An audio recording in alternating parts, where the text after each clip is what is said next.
ეკატერინე კოტრიკაძე ძალიან ცნობილი ჟურნალისტი, რომელმაც უკვე გაიარა ის გზა, რასაც ახლა ჩვენ გავდივართ. რუსეთში უკვე აკრძალული დოჟძის საინფორმაციო სამსახურის უფროსი ეკატერინე კოტრიკაძე გვერდდება ახლა პირდაპირ ეთერში. დიდი მადლობა მას, რომ გვითმობს დროს და გვიზიარებს იმ საკმაოდ მძიმე გამოცდილებას, რომელიც ალბათ გასახსენებლადაც რთულია, მაგრამ ამის გახსენება აუცილებელია იმისთვის, რომ გავაანალიზოთ რა ხდება ახლა შენს სამშობლოში. პარალელებზე ხშირად საუბრობდი და მთავარ განსხვავებად ასახელებდი იმას, რომ საქართველოში მოვლენები უფრო დაჩქარებით ვითარდება ვიდრე რუსეთში. რა სტადიას ვადევნებთ ახლა თვალს? უკვე ძალიან რთულია, გამარჯობა კოლეგებო, რა თქმა უნდა მიხარია თქვენთან ერთად ყოფნა. უკვე რთულია სტადიაზე საუბარი, ელისო, იმიტომ რომ იმდანაც სწრაფად ვითარდება მოვლენები, რომ აი ახლა უკვე როცა მიდის საუბარი იმაზე, რომ საქართველოში აი ასეთი სიტყვის ამ ტერმინოლოგიის გამოყენება აკრძალულია, იმის თქმა შეიძლება გამოძიება, არ შეიძლება და ასე შემდეგ, ეს უკვე ძალიან გავს იმ პერიოდს, რომელიც აი 22 წლის თებერვლამდე ვითარდებოდა რუსეთში, ანუ უკვე როცა ძალიან დამძიმდა სიტუაცია, როდესაც გასაგები იყო, რომ პუტინს ამ დემოკრატიის იმიტირება აღარ ჭირდებოდა. უკვე იმ დროს, როდესაც პუტინს აღარ აინტერესებდა, რას იფიქრებდნენ მასზე, მაგალითად დასავლური ჩინოვნიკები, დასავლური პარტნიორები, ეგრეთ წოდებული, როდესაც ყველაფერზე თქვა უარი, ანუ ნებისმიერ ნორმალური მომავლის თემაზე თქვა უარი და გადახაზა ყველაფერი და აფეთქა ეს ხიდები დასავლეთთან, აი ამ დროს დაიწყო ასეთი რეპრესიული, აქტიური ძალიან მიდგომა პრესასთან, მედიასთან, იქამდე 20 წლის განმავლობაში ვითარდებოდა ეს თანდათანური ასე ვიტყოდი რეპრესიები, ჯერ ერთი არხი აიკრძალა, მერე მეორე, მერე ის პრობლემა აღმოჩნდა, მერე ეს პრობლემა და ასე შემდეგ და შემდეგ იქამდე მივედით, რომ ომის დაწყებამდე რჩებოდა 3 მედია, დიდი მედია, დოჟდი, ჩემი არხი, ასევე ერთი გაზეთი, ნოვая გაზეტა და ერთი რადიო სადგური, ეხო მოსკოვი.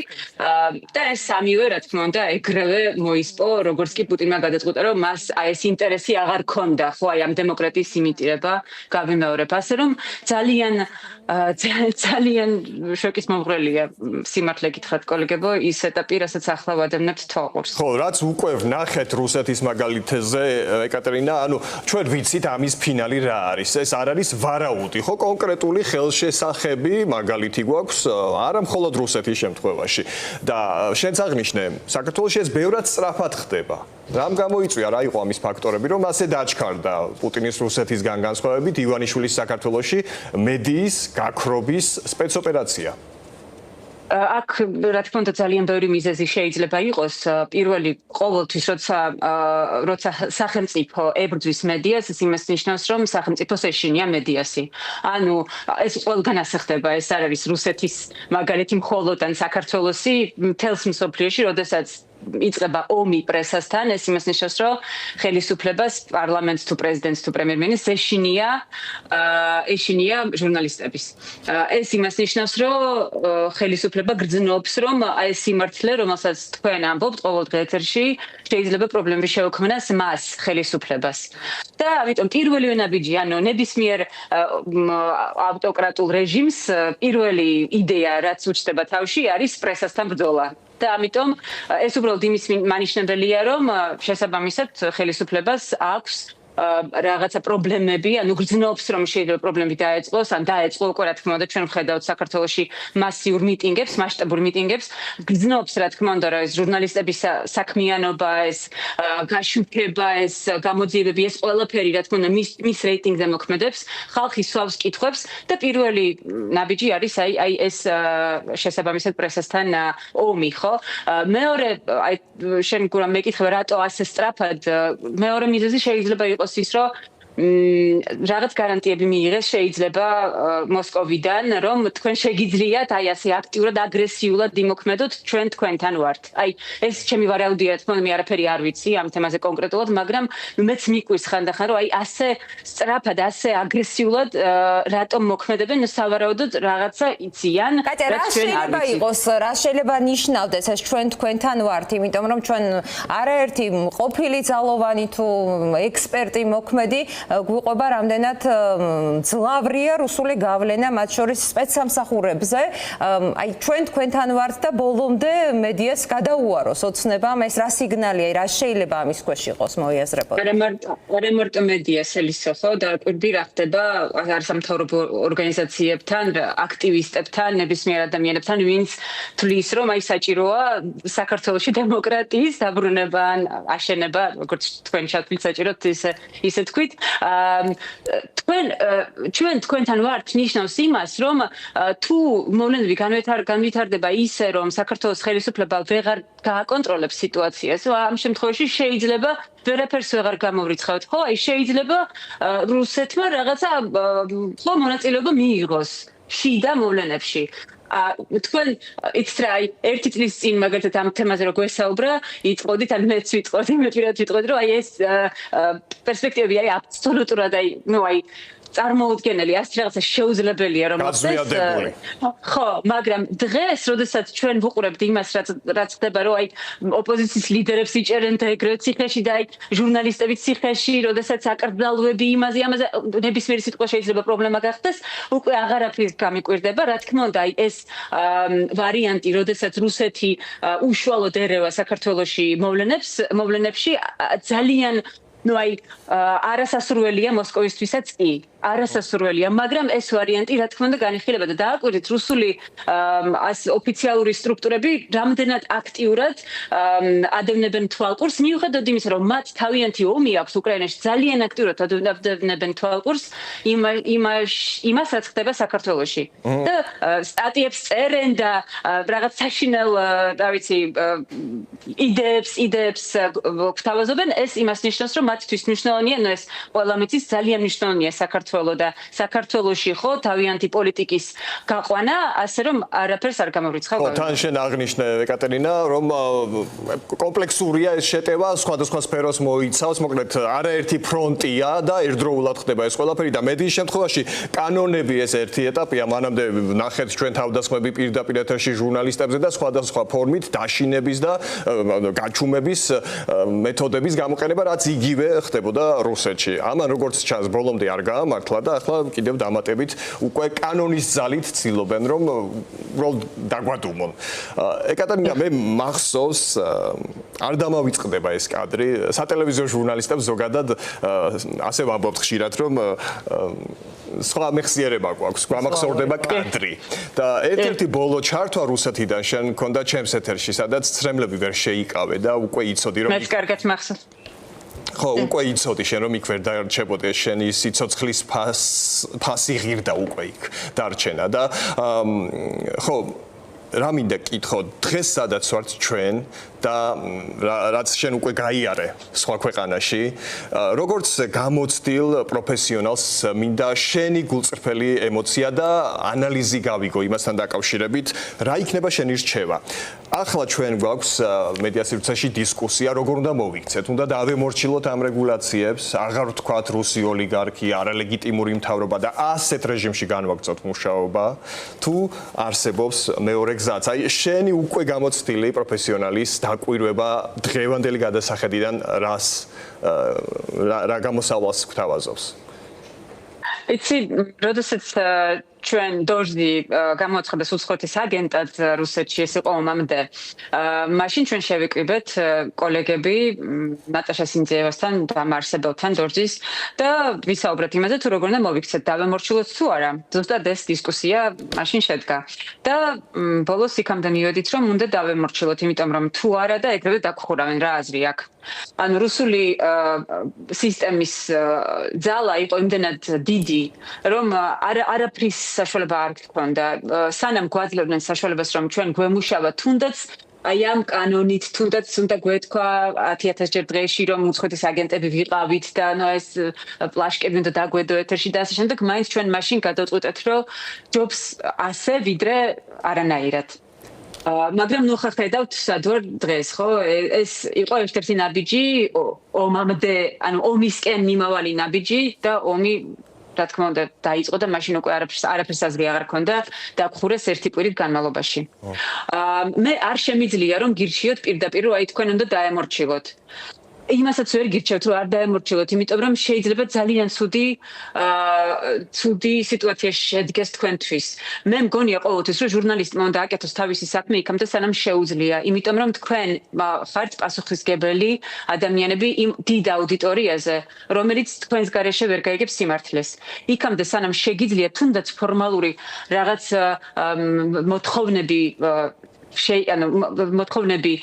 რაღაცნაირად მიიღოთ, იქ არ ვიცი, მე მგონია, რომ მთავარი არ დაიხუროთ. მთავარია იმ გზით იაროთ, რომ იარსებოთ.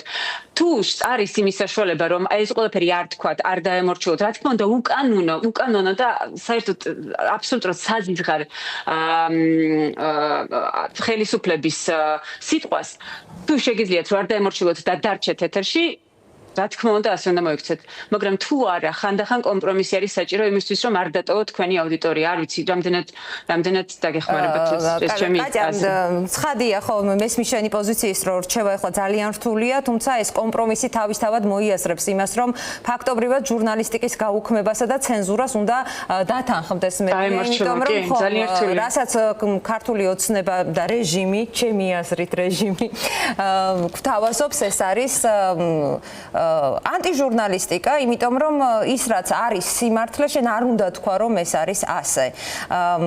შენ როგორ ფიქრობ, მთავარი მიზანი რა შეიძლება იყოს ქართული ოცნების, ირაკლი კობახიძის, რომელიც არის ამ იდეის ინიციატორი ფორმალური ყოველ შემთხვევაში, რა შეიძლება ამ კონკრეტულ შემთხვევაში, ხა ჩვენ ნახეთ, ხო, რუსული კანონის ძალაშია, მედიის ფინანსური შეზღუდვა ძალაშია, სხვადასხვა მექანიზმი უკვე ამოქმედებულია. ეს ბოლო რაში შეიძლება სჭირდებოდეთ რა მყისიერი შედეგის მისაღწევად? იმისთვის რომ არავინ არ თქვას ოლიგარქი და არავინ არ ჩაატარებს. ხო, არ აღიარებაც არის სერიოზული პრობლემა. ჩანს რომ ხო, რეჟიმის ხსენება არ უნდა და არალეგიტიმური ხელისუფლების. ჩემი აზრით ძალიან სასაცილოა. რა იკითხება პუტინსაც კი არ მოვიდა თავში ასეთი აზრი, რომ აი, მოდი ავკრძალოთ ეხლა ამადამ სიტყვების გამოყენება ეს სასაცილოა. ეს უბრალოდ არის აი რაღაც ძალიან საბოშო პაღი. იმიტომ რომ იმის გამო რომ აი შეიძლება ფორმულას ეთერში ვიღაცამ არ თქვას რეჟიმი, სულაც ეს არ ნიშნავს იმას, რომ ხალხი ვერ გაიგებს რასთან აქვს საქმე. მაგრამ მათთვის მნიშვნელობა აქვს ამ ფორმალობას ცხადია, ჩვენ ამას ვხედავთ.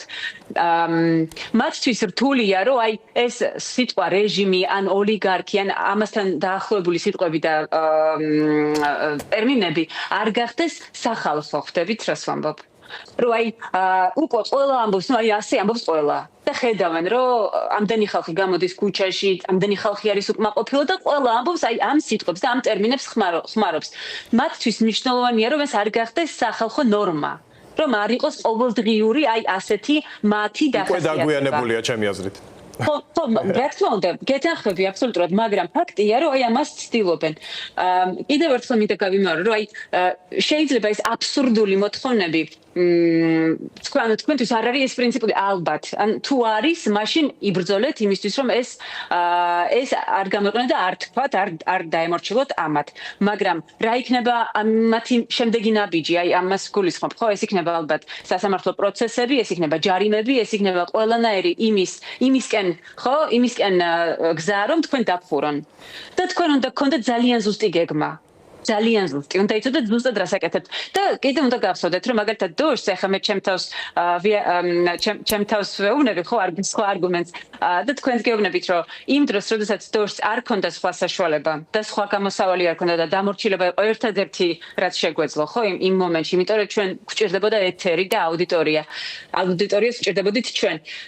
ჩვენგან განსხვავებით გაქვთ იმის საშუალება, რომ აი მიმართოთ მაგალითად საერთაშორისო ორგანიზაციებს, რომ წახვიდეთ ამა თუ იმ არასამთავრობო ორგანიზაციებში მიმართოთ მაგალითად, არ ვიცი, დასავლეთის სახელისუფლებებს ან კანონმდებლებს, როგორ არის ქართულად, კონგრესს, ასე შემდეგ და ასე შემდეგ. ანუ საქართველოს ხელისუფლებისთვის ჯერჯერობით ამას აქვს მნიშვნელობა, თუმცა ალბათ მალე ესეც აღარ იქნება სერიოზული არგუმენტი მათთვის. ეგრეთ წოდებული ლეგიტიმურობის აღიარება ძალიან უსუსურად ჩანს მათი მხრიდან. მხრიდან ნახავდი ალბათ შენს ეკატერინე, რომ აი პარლამენტში მისულ ჩვენს ჟურნალისტებსაც კი აი სთხოვენ, რომ თუ უნდა ჩაწერო ჩემთან ინტერვიუ, ესე იგი მაღიარებ, ესე იგი დეპუტატი ვარ, აი რაღაცნაირად ძალიან უწევთ უსუსტოდ გამოიყო. ხო, სასაცილო და თან ძალიან სევდიანია. ეკატერინე, მე გთხოვე შენ რჩევა, ხო, რას გვირჩევდი შენი გამოცდილებიდან გამომდინარე და მაყურებელს უნდა შევახსენოთ ისევ რუსეთის მაგალითზე. ერთ შემთხვევაშიც ვინც დაემორჩილა ამ წესებს და მეორე შემთხვევაშიც ვინც არ დაემორჩილა, რა შედეგი გქონდა?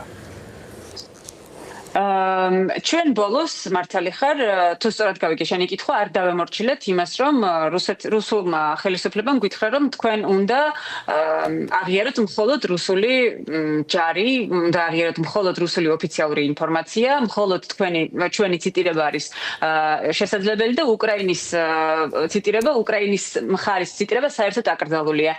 თუ არა და ჩაგსოვთ ციხეში და იყო მიღებული სპეციალური კანონი ამასთან დაკავშირებით, როგორც იცით, ფეიკებზე და რაღაც დისკრედიტაციაზე. ამ შემთხვევაში ჩვენ არ დავემორჩილეთ. და ძალიან მნიშვნელოვანი ნაბიჯი იყო ეს ჩვენთვის. სიმართლე გითხრათ, ზოგადად კითხვა არ იყო დასმული ჩვენთვის, ანუ ეს არჩევანი არ არსებობდა. შენ უბრალოდ გეუბნებიან, რომ შენ უნდა მოიტყუო ეთერში და იტყუო ყოველ დღე. აი, რასაც ამბობ, ეს სულ უნდა იყოს სიცრუე ყოველთვის ეთერში. იცი რა ვიგულისხმე, ვინც დაემორჩილა თქვენგან განსხვავებით. მასაც ძიმე დღე დაადგა და იგივე იქნება საქართველოშიც. მოკლედ კანონის დამორჩილებაც უკვე ნიშნავს მათ თამაში შეყოლას და ბოლო ფინალი არის ამის გაჩუმება, დახურვა, გაუქმება. ორივე გზა აქეთკენ მიდის ამ რეჟიმის შენარჩუნების პირობებში და ალბათ საზოგადოების გამოფხიზლებაა ძალიან მნიშვნელოვანი. უბრალოდ კონკრეტიკა მინდა ისევ შემოვიტანოთ ჩვენს დისკუსიაში. ეკატერინე, რას კარგავს ამ ყველაფრით ის საზოგადოებაც მათ შორის, ვინც ჩვენი კრიტიკოსია, ვისაც მოდი პირდაპირ ვთქვათ, ვძულ ვართ ჩვენ როგორც მედია, როგორც ჟურნალისტები. შეგიძლია შენ ისევ საკუთარი გამოცდილებით უთხრა ამ ადამიანებს, რას კარგავენ ისინი თუ ამ ქვეყანაში იქნება ერთხმიანობა და განსხვავებულ აზრს მოკავავენ? Ну, რა ვიცი, თუ ამ ადამიანებს სჭირდებათ საბჭოთა კავშირში დაბრუნება, თუ ამ ადამიანებს სჭირდებათ წარსული, თუ ამ ადამიანებს სჭირდებათ რაღაცა რეჟიმი, რომელიც არ გაძლევს არაფრის საშუალებას, არჩევანის საშუალებას არ გაძლევს. იცით რა არის, უბრალოდ ყოველთვის უნდა გახსოვდეს, რომ როდესაც შენ ქვეყანაში ყავს ერთი პარტია და გაქვს ერთი არხი და ერთი გაზეთი და მხოლოდ ერთი ზოგადად ერთი ადამიანი, ერთი პარტია, ერთი სისტემა გეუბნება როგორ უნდა მოიქცე, მაგალითად მედიასთან მიმართებაში, ეს სისტემა გეტყვის ყველაფერთან მიმართებაში, ყველა დანარჩენთან მიმართებაშიც კი რა უნდა აკეთო და რა არჩევანი უნდა გააკეთო.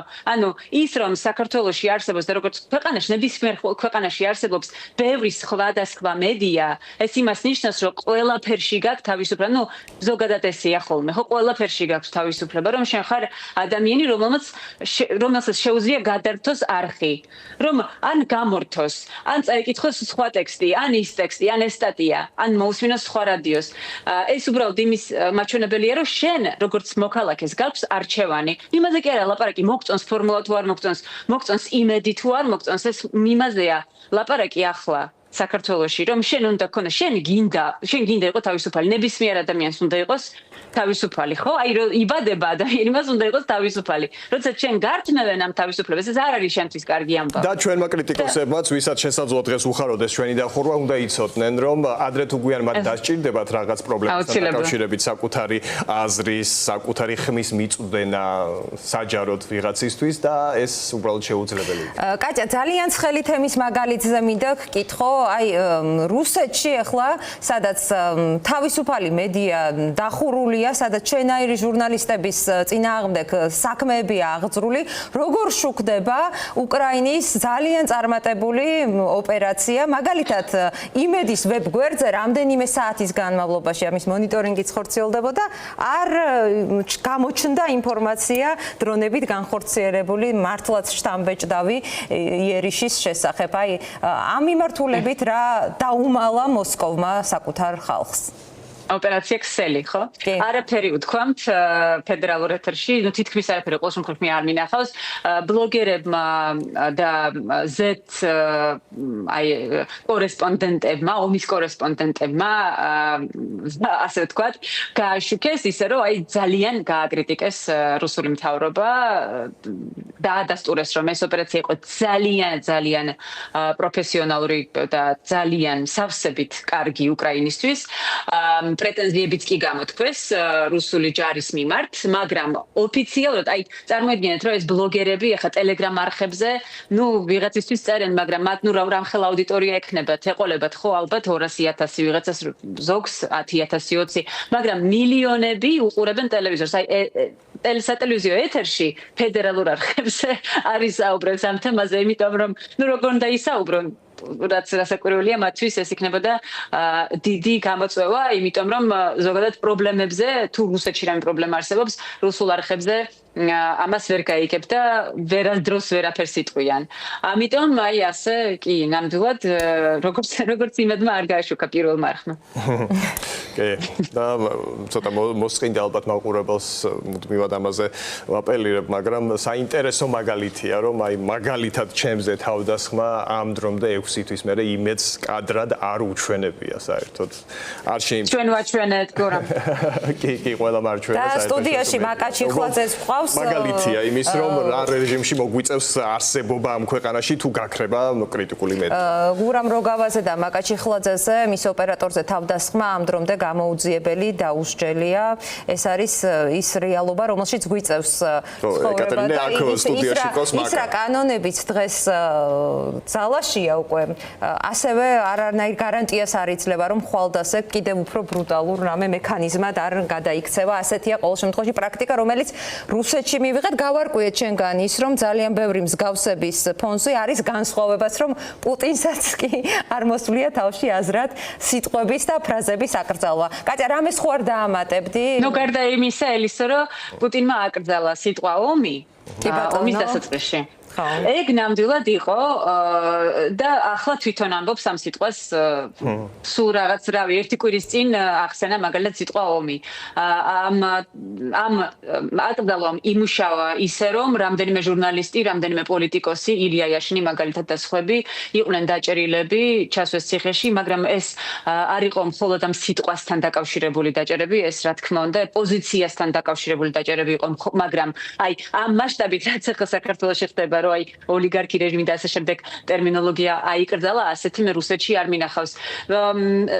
ბოლოს ალბათ ვიტყოდი, რომ ძალიან მამაყობ თქვენით, მინდა გისურვოთ ძლიერე, მინდა გისურვოთ